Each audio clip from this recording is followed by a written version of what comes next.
ఓం శ్రీ సద్గురు చరణారవిందాభ్యాం నమః. ఓం శ్రీ గణేశ శారదా సద్గురు మంగళమూర్తిభ్యో నమః. ఓం నమో భగవతే వేదవ్యాసాయ నమః. ఓం నమః ప్రణవార్థాయ శుద్ధ జ్ఞానైకమూర్తయే నిర్మలాయ ప్రశాంతాయ దక్షిణామూర్తయే నమః. ఓం ఈశ్వరో గురురాత్మేతి మూర్తిభేద విభాగినే వ్యోమవద్వ్యాప్తదేహాయ దక్షిణామూర్తయే నమః. శ్రీ గురుగీత ద్వితీయోధ్యాయము. అంటే గురువులైనటువంటి వారు ఏం చేయాలి అంటే తపస్సుతో ధ్యానంతో జ్ఞానాన్ని పరిపూర్ణంగా కూడా సంపాదించుకొని దాని ద్వారా పరతత్వాన్ని పొంది ఉండాలి. అది కానటువంటి వారు తపస్సు చేయాలన్నా ధ్యానం చేయాలన్నా మంచి కర్మలు మంచి క్రియలు చేయాలన్నా కూడా సోమరిపోతులై బద్ధకిస్తూ ఉంటారు. అంతేకాదు దాని ద్వారా ఏ ప్రయోజనము లేదు అని మరీ చెప్తూ ఉంటారు. అందువల్ల వాళ్ళు కర్మభ్రష్టులై ఉంటారు. వారికి ఎటువంటి సహనము ఓరిమి అనేటువంటిది ఉండదు. ఆ యొక్క ఇతరులు ఒకవేళ ఏదైనా చేస్తే సహించుకునేటువంటి స్వభావం వారికి ఉండదు. ఎందుకు అంటే వారు విషయాల పట్ల లోబడి ఉన్నారు కాబట్టి. అదే విషయాలను వదిలేసిన వాడు తన శరీరాన్నే తాను త్యజించినటువంటి వాడు పరతత్వమునందు పరిడి వెళ్ళేవాడికి ఈ విషయాలు ఈ సంఘ సంబంధమైన దేహ సంబంధమైన దృశ్య సంబంధమైన విషయాలు వాడికి పడతాయా? పట్టవు. అప్పుడు వాడికి ఓర్మితో కానీ కోపంతో కానీ ఏ సంబంధము ఉండదు. అయితే ఇక్కడ ఓరిమి లేకుండా సహనం లేనటువంటి వాడు సహించుకునేటువంటి స్వభావం కానీ కామం కోరిక పట్ల కానీ కోపం పట్ల కానీ వానికి దాని ద్వారా వానికి వచ్చినటువంటి కోపాన్ని ఓర్చుకోలేడు, వాడికి కలిగినటువంటి కోరికను ఆపుకోలేడు. అటువంటి ప్రకోపముని కోరికను నిగ్రహించుకోలేక కోపాన్ని నిగ్రహించుకోలేక చేసేటువంటి నిగ్రహించుకునే స్వభావం లేనటువంటి వారు అంటే వారికి ఏంటి మూలమైనటువంటి జ్ఞానం తెలియడానికి కావలసినటువంటి భక్తి ఉన్నదా? భక్తే లేదు. భక్తి లేనటువంటి వానికి జ్ఞానం ఎలా వస్తుంది? జ్ఞానము లేదు. పోనీ భౌతికమైనటువంటి చదువు ఉన్నదా? ఏదో ఒక పాఠ్యాంశాల ద్వారా పెద్దలు మహనీయులు బోధించినటువంటి దాంట్లో ఉన్నటువంటి చిన్న పాఠాలలో కూడా పెద్ద పెద్ద నిధితో సమానమైనటువంటి విషయాలను ప్రబోధించినటువంటి పాఠ్యాంశాలు ఉన్నాయి. దానిని చదివైనా తెలుసుకోవడానికి లౌకికమైనటువంటి చదువు శ్రద్ధ ఉన్నదా? అది లేదు. లేకపోవడం వల్ల వాడు ముందు ఏదైతే వంట పట్టించుకుని ఉన్నాడో ఆ విధమైనటువంటి విషయాల పట్లే ఉన్నది లేనట్లుగా లేనిది ఉన్నట్లుగా కుతర్కాలు. అది తర్కము అనేటువంటిది ఒక శాస్త్ర సంవాదం. ఆ నిజమైనటువంటి తర్కం వారికి తెలుసా? లేదు.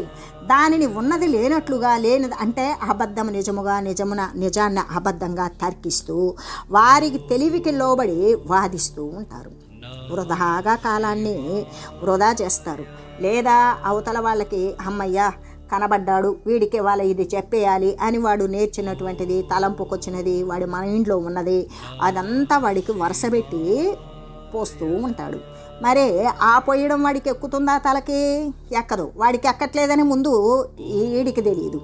కాబట్టి ఇటువంటి విషయాలతో కూరుకొని క్రోధాలకి తనను తాను నిగ్రహించుకోలేని కోపంతో తన ఆవేశంని ప్రదర్శించుకుంటూ దాని ప్రకారమే ప్రవర్తిల్లుతూ ప్రాణిహింసలు కూడా చేస్తూ వాటిని భుజిస్తూ ఆడంబరాలతోటి పలుకుతూ కాఠిన్యాన్ని వహించి మృదువుగా ఉన్నట్లు నటిస్తూ భయంకరమైనటువంటి స్వభావం కలిగిన వారు ఉంటారే అటువంటి వారు పరులకు అపకారమే కదా చేస్తారు.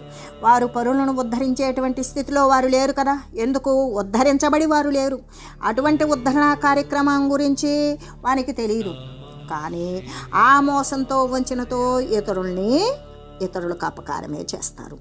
కారణాలు ఏమన్నా కానీ వాళ్ళు కూడా లోకంలో కొంతమంది గురువులే అవుతూ ఉంటారు. అయినప్పుడు కానీ అటువంటి గురువులేనా నిజంగా? జ్ఞాన మార్గంలో లేక జ్ఞానాన్ని గురించి చెప్తారు. ఆత్మతత్వాన్ని గురించి అనుభవం లేక దాన్ని గురించి చెప్తారు. భౌతికమైన చదువు లేకపోయినా ఎంతో ప్రస్ఫుటంగా పాండిత్యం వహిస్తూ ఉంటారు. ఎటువంటి భక్తి లేకపోయినా భక్తి గురించి మరి స్థితి కలిగినట్లుగా చెప్తారు. ఇటువంటి కపట మాటలు ఉన్నటువంటి వారు గురువులా? అంటే వాళ్ళు గురువులే కారు. మరి ఎవరు వారు?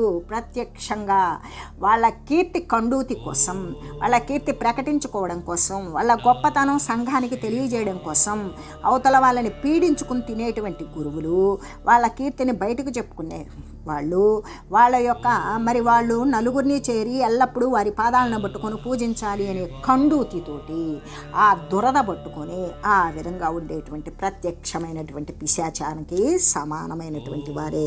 అటువంటి వారిని అనుసరిస్తే ఏమి లభిస్తుంది? కర్మ తప్ప ఇంకేమీ లేదు. ఆ కర్మ కూడా సత్కర్మ అంటే కాదు, దుష్కర్మ తది.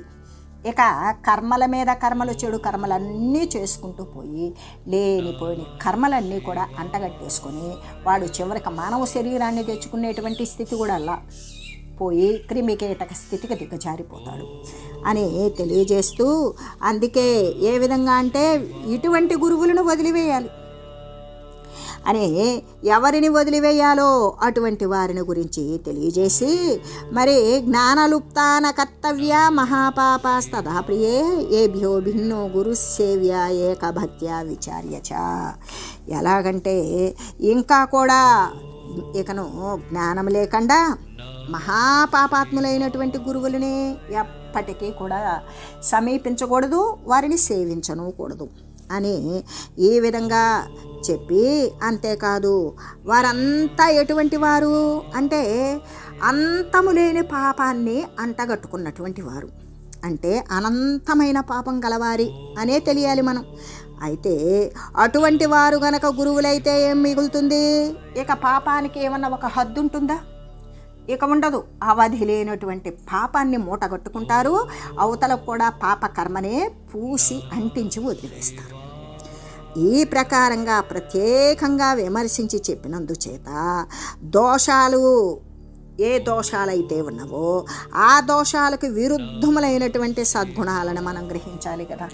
మనం ఎన్ని దోషభూయిష్టమైనటువంటి నీచ గుణాలు ఉన్నటువంటి వారు గురువులకు అర్హులు కానిటువంటి వారు కూడా గురువులు అని చెప్పుకున్నప్పుడు వారి యొక్క దోషాలకు మరి విరుద్ధములైనటువంటి సద్గుణాలనే మనం గ్రహించాలి కదా. ఇవి దుర్గుణాలు అని మనం వివరించుకున్నప్పుడు దానినే స్మరిస్తూ ఉండడం మనకు మంచిది కాదు కదా. కాబట్టి మనం జ్ఞానవంతమైన మార్గంలో మనం పయనించాలి అంటే ఏం చేయాలి అంటే దోషాలకి విరుద్ధములైనటువంటి దోషాలకి విరుద్ధాలు మంచికి విరుద్ధము మాలిన్యము. కాబట్టి ఇక్కడ దోషాలకి విరుద్ధములైనటువంటి సద్గుణాలనే మనం గ్రహించుకోవాలి, వాటిని గురించే తెలుసుకోవాలి. కాబట్టి ఎట్టి సకల గుణ సంపూర్ణుడే అంటే అన్ని గుణాలు కలిగినటువంటి వాడే, సర్వము తానై నిండినటువంటి వాడే సంపూర్ణుడు. ఆ సంపూర్ణుడు అఖండమైనటువంటి జ్ఞాననిధియే అయి ఉంటాడు. అంటే ఖండము లేనటువంటి జ్ఞానము, వాని యొక్క శారీరకమైనటువంటి స్థితిగతులు ప్రక్కన ఉంటాయి. ఆటంతటికి అవి కాలములో అంటే ప్రకృతి సంబంధమైన పదార్థము కదా కాయము అంటే, ఆ కర్మరుణము తీర కలిగెను నా కాయంబు అని కర్మ అనే అప్పు తీరేటంత వరకు కూడా శరీరము అనేది వస్తుంది, నిలబడి ఉంటుంది. ఆ కాయంలో ఉండేవాడు తనను తాను తరింపజేసుకున్నప్పుడు ఆ కాయానికి వచ్చినటువంటి స్థితి ఏదైతే ఉంటుందో దానిని అనుసరించడం, దానిని ప్రక్కనే ఉంచుతాడు. దానిపాటికది ప్రకృతి సంబంధమైనటువంటి కాలాబాధ్యమే మరి అనారోగ్యాలు కానీ లేదా ముసలితనము కానీ ఈ విధంగా పతనం కానీ అనేది సర్వ శరీరాలకి కూడా సర్వసాధారణం. అలాగే ఇట్ట సకల గుణ సంపూర్ణుడైనటువంటి వాడు శరీరముతో ఏమాత్రము నిమిత్తము లేకుండా అఖండమైనటువంటి జ్ఞాన నిధి అయి ఉంటాడు. ఖండము లేనటువంటి జ్ఞాననిధి. ఖండము అంటే అవసరాన్ని బట్టి జ్ఞానాన్ని ప్రబోధించుకునేవాడు కాదు. వాడికి అవసరము అనవసరము అనేటువంటి క్రియా నిమిత్తమేమీ ఉండదు. వాడు ఎల్లవేళలా కూడా నిక్షేపించబడినటువంటి జ్ఞాననిధి ఉంటుంది. ఆ జ్ఞాననిధియే కర్మయోగము, భక్తి యోగము, ధ్యానయోగము, జ్ఞానయోగము చేత వాడు నిండబడి ఉంటాడు. అంటే మనం ఇప్పటిదాకా చెప్పుకున్నామే దోషయుక్తమైనటువంటి దుర్గుణాలతో కూడినటువంటి ఆ దుర్గుణాలు కలిగినటువంటి విషయాలు అనేవి ఏమాత్రము కూడా లేనటువంటి వాడే అయి ఉంటాడు. అవన్నీ కూడా దోషాలు ఎటువంటి ఒకించుక కూడా లేనటువంటి వాడే ఉంటాడు. సర్వము అజ్ఞానతమము, తమస్సు, మరి రజస్సు అనే గుణాలతో కూడిన సర్వక్రియలు కూడా వదిలివేసిన వాడు అయి ఉంటాడు. అందుకే సద్గురుడు అనేటువంటి వాడు ఎలాగా, అందుకే ఏమని చెప్తారు, నిక్కమైన గురుడు అంటే నిజమైనటువంటి గురుడు. నిక్కమైన గురుడు చిక్కుట కష్టంబు, టక్కు గురులకెందు లెక్కలేదు.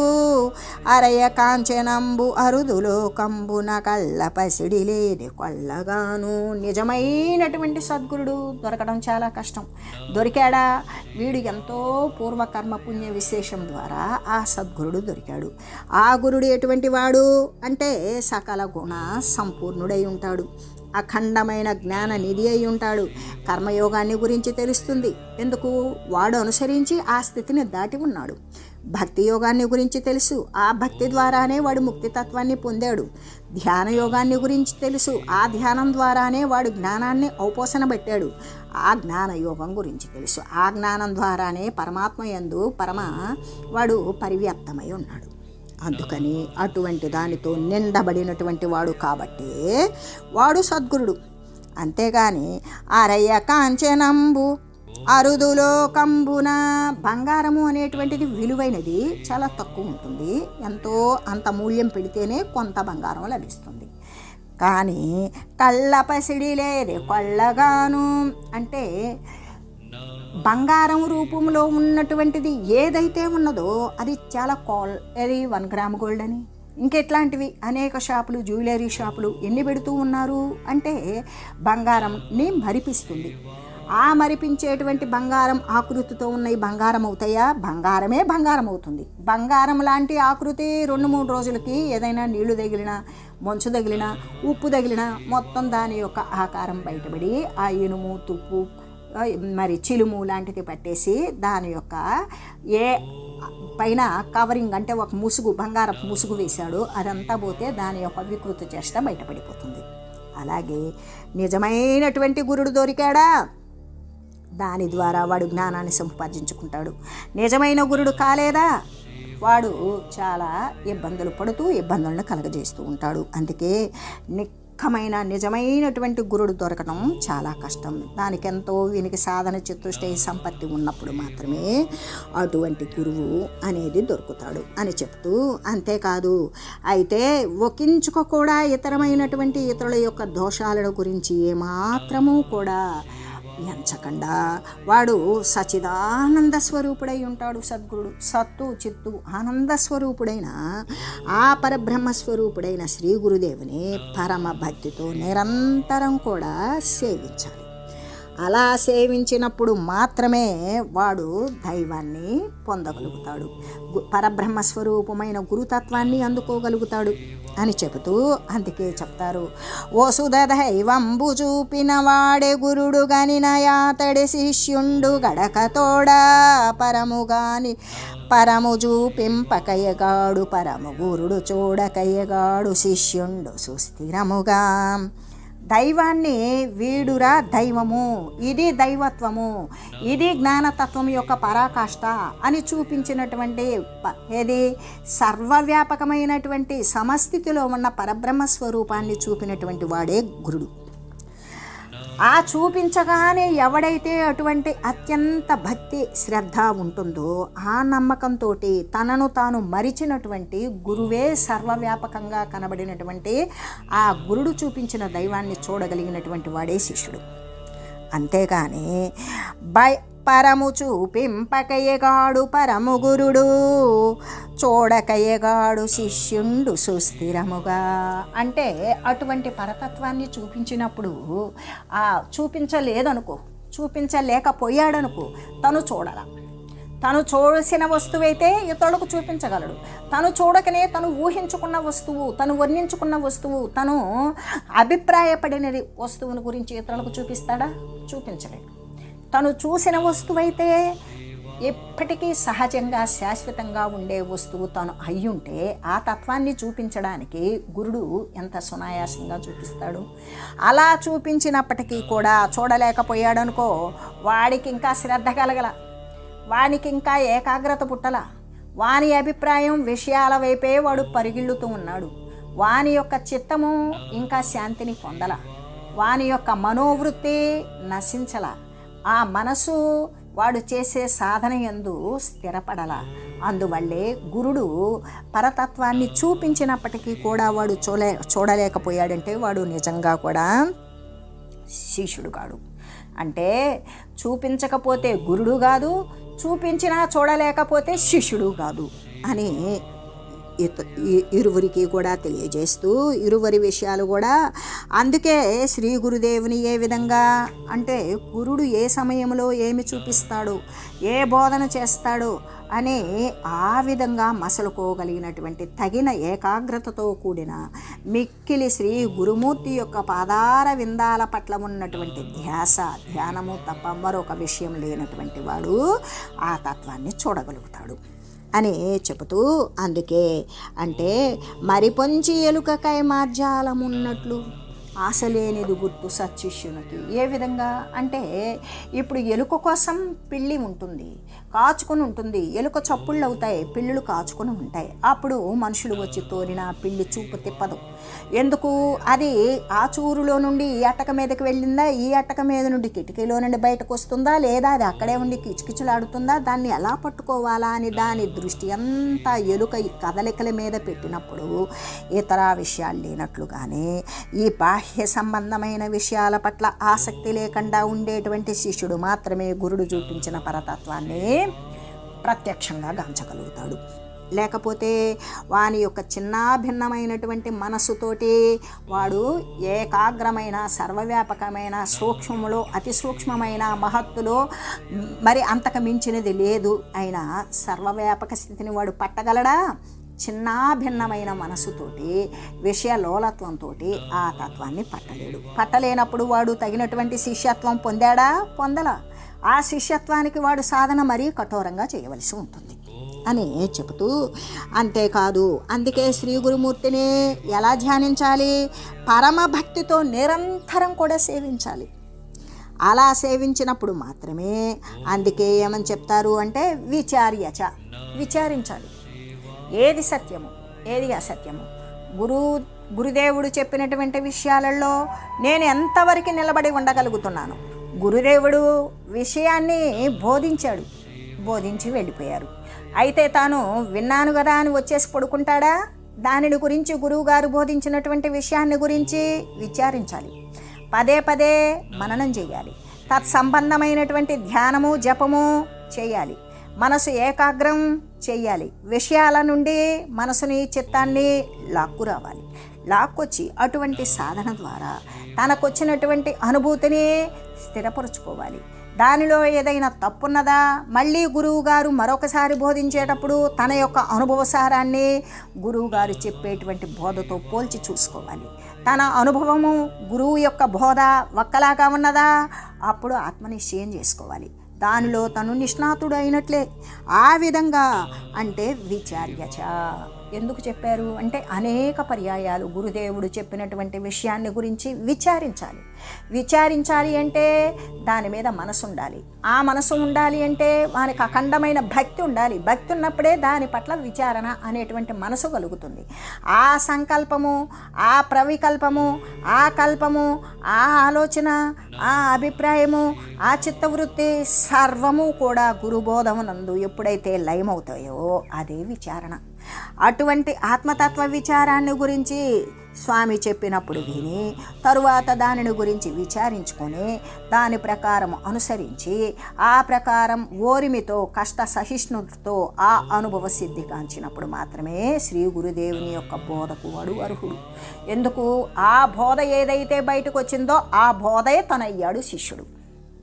ఆ విధమైనటువంటి దానితో గురు విషయంలో అనేక పర్యాయాలు విచారించి అందుకే గురువుని ఎంచుకునేటప్పుడే ఏ గురువు ద్వారా అయితే భవహరం అవుతుందో అంటే భవహరము అంటే శరీరాలు రాకుండా ఉండేటువంటిది, భవము అంటే పుట్టుక లేనటువంటి స్థితి. పుట్టుక వచ్చిందా పోతుంది, పోయిందంటే మళ్ళీ వస్తుంది. కాబట్టి అసలు పుట్టకుండా ఉండేటువంటి స్థితి ఎవరి ద్వారా నాకు సాధ్యపడుతుంది?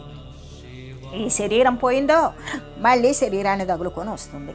అంటే శరీరాలు తీసుకురాకుండా ఉండగలిగినటువంటి, అంటే జనన మరణ రహితమైనటువంటి స్థితిని ఏ గురువు ద్వారా నేను పొందగలను అని గురువును నిర్ణయించుకునేటువంటి స్థాయికి శిష్యుని యొక్క జ్ఞానం, నమ్రత, భక్తి వాడు కలిగి ఉండాలి. కలిగి ఉన్నప్పుడే తనకి అనువైనటువంటి ఆ యొక్క భవనాశస్థితుల నుండి పరిహారం చేసేటువంటి శ్రీ గురుమూర్తి తనకు లభ్యమవుతాడు. లభ్యమైనటువంటి వానిని ఏ విధంగా అంటే ఇంకా ఎట్లా అంటే ఆ గురువుని వదలకుండా చెప్పేటువంటి జ్ఞాన ప్రబోధమే తానై ప్రవహించే నీటిలో లాగానే ఆ ప్రవాహము, జ్ఞాన ప్రవాహము చేత కొట్టబడేటువంటి వాడు ఏ విధంగా అంటే ఆ జ్ఞాన ప్రవాహం ఎక్కడికి పోతుంది? నీటి ప్రవాహం, నదీ ప్రవాహం సముద్రంలో కలిసినట్లుగానే ఆ జ్ఞాన ప్రవాహంలో పయనించేటువంటి వాడు ఆ సర్వవ్యాపకమైనటువంటి పరతత్వమునందు ప్రవేశిస్తాడు. అటువంటి పరతత్వంలో ప్రవేశించేటువంటి అప్పుడు వానికి భవహరం అవుతుంది. ఇక మళ్ళీ శరీరం రాదు. దానివల్ల మనకి శాశ్వతమైన శాంతి లభిస్తుంది. ఇంకా మళ్ళీ కొద్దిపాటి శాంతి, ఖండశాంతి ఉండదు. అఖండమైన సచిదానందమైనటువంటి శాంతి లభిస్తుంది. ఆ శాంతిని కలగజేసేటువంటి గురువును మాత్రమే మరి భజించాలి, సేవించాలి అని చెప్పుకుంటూ, ఎలాగంటే సేవింపదగినటువంటి గురువులను గురించి ఈ విధంగా తెలుసుకోవాలి. ఎవరిని వదిలివేయాలో వాళ్ళని వదిలించుకోవాలి. ఎవరిని సేవించాలో ఆ సేవ అనేది, ఆ సేవా ఫలితం అభివృద్ధి పడేటట్లుగా కష్ట సహిష్ణుతోటి తన యొక్క సేవాభావము, ఆ శ్రీ గురుదేవుని పట్ల ఉన్నటువంటి భక్తి శ్రద్ధలు, సర్వేక సమస్తమైనటువంటి శుశ్రూషల ద్వారా తనను తాను సమర్పించుకొని తాను ఆశించినటువంటి లక్ష్యసిద్ధి, పరమ పావనమైనటువంటి పరమాత్మతత్వాన్ని వాడు పొందగలగాలి. ఆ పొందింపజేసేటువంటి శాశ్వతమైన శాంతి అటువంటి లభింపజేసేటువంటి ఏ సద్గురుమూర్తి అయితే ఉన్నాడో ఆ సద్గురుమూర్తిని ఆశ్రయించాలి. సర్వకాల సర్వావస్థల యందు కూడా భజించాలి. అక్కడ నుండే తన యొక్క కర్మను నశింపజేసుకొని తన యొక్క మరి ప్రయాణము అనేది లక్ష్యస్థితి గావించుకోవాలి అని తెలియజేస్తూ, ఓం మంగళం శ్రీ గురుదేవాయ మహనీయ గుణాత్మనే సర్వలోక శరణ్యాయ సాధురూపాయ మంగళం. ఓం లోకా సమస్త సుఖినో భవంతు. ఓం శ్రీ సద్గురు పరబ్రహ్మార్పణమస్తు. ఓం తత్సత్.